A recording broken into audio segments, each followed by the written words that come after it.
When Doris and I started farming here in 1934, we thought that, or at least I thought, that dairying was the only way to go. So we had a cow barn built with 20 stanchions and a silo, and we worked at that for about 12 years.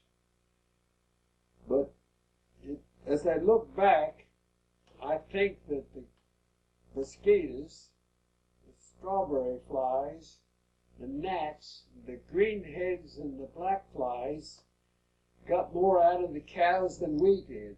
So in 1946, my father said that he was going to sell out his dairy.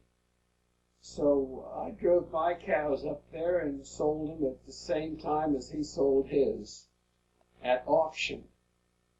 And then I began to get into asparagus, tomatoes, and bell peppers, much heavier.